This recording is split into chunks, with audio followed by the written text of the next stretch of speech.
Hi, I'm Gail. And hi, I'm Catherine. Welcome to Women Over 70, Aging Reimagined, our award-winning weekly podcast. Please visit womenover70.com, consider membership in Aging Reimagined Circle, become a sponsor, and be sure to mark your calendar now to attend our symposium in the Chicago area on October 19th, 2024. So please join us in continuing to inspire women to age with curiosity, courage, and creativity. And today we're very happy to have in our studio Gail Sussman Miller, Chief Obstacle Buster of Inspired Choice. So Gail, welcome. Glad to have you. And Gail calls her stage of life Sovereign 70s. She moved 5 years ago to Sarasota, Florida. She also calls herself a midlife bloomer, baby boomer.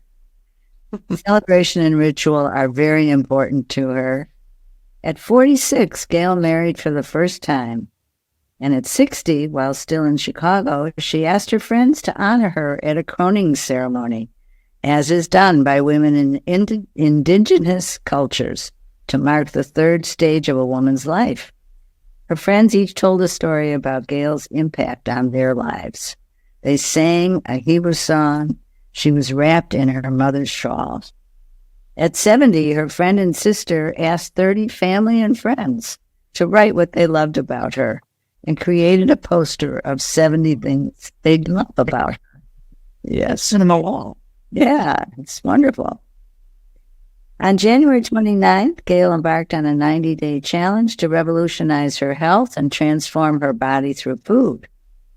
Gail and I met when we were both novice coaches. My skill was business coaching, while Gail's coaching moved towards spirituality, helping people manage and avoid difficult conversations. Her real specialty is helping women leaders and their employees improve outcomes by reframing mindsets, assumptions, and thoughts. So, Gail, happy to have you at Women Over 70. Thank you. It seems that the basis of the work you do is centered around reaching joy. You used that word so many times when we spoke. And so tell us something more about what that looks like. Well, it's different, of course, for everyone. The reason it's so important, I think, is that if we are looking for what we enjoy doing, there was a period of about 8 years where I did career coaching, helping people think about careers or changes. Mm-hmm. When we look for doing in our life, especially through work, we spend a lot of our time in life prior to retiring, working. And when you look for something that you enjoy doing, then you're logically also going to be good at it. So I'm really a big believer in the vibration of our thoughts.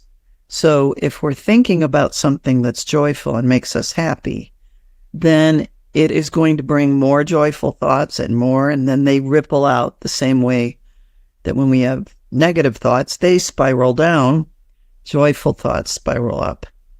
So whatever it could be, cooking, expressing yourself fully. I really think we're on this planet to love and be loved. And there is no more important job than that. And being fully self-expressed and to be truly authentic in who we are. And I think seeking joy is kind of like a magnet. It's like a divining rod. And so that's how I view it. That's wonderful. So you left career coaching to find joy in other kinds of coaching. Yeah, my career has sort of had a sandwich to it. I started with working with women only, and I was doing this one workshop called How to Love Networking that I created. I must have delivered it 70 times, and it led me to be in an audience of senior executives who were in job search. And that organization said, would you take over leading our meetings? And then suddenly I was in a room with job seekers. So I said, all right, that's what the world's giving me. So I spent time at that. And then I got to a point where I said, I really want to go back to working with women and still on their careers and the kinds of things that my clients brought to me women leaders, some at the C level, some managers, it almost always came down to, how do I have this difficult conversation? How do I bring this up? How do I make them do this thing? And I said, well, we're not here to make people do anything, but it was almost always about conversations.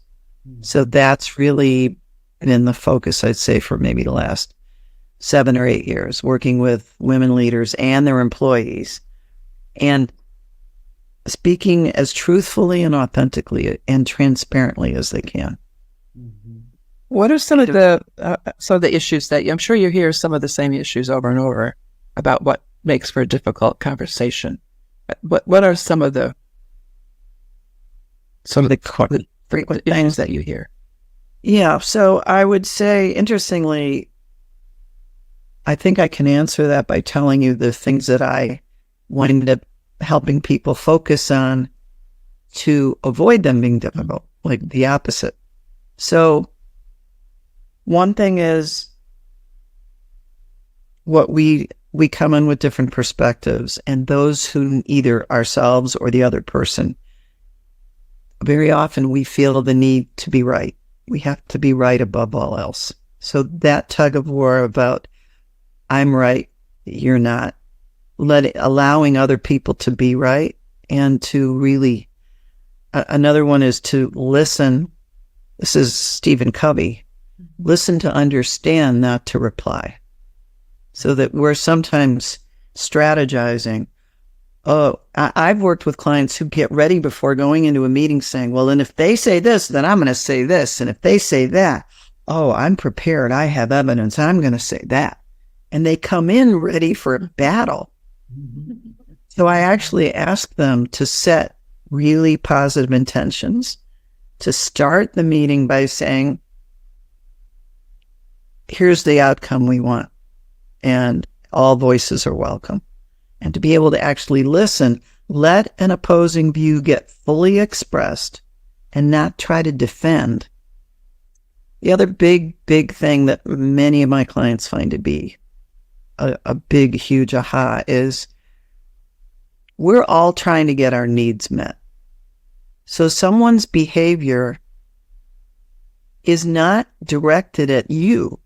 It's them trying to feel important, or they're trying to be right so that they look important, or to impress, or they're trying to serve their ego need. And it actually has almost nothing to do with you. So don't personalize it. We tend to personalize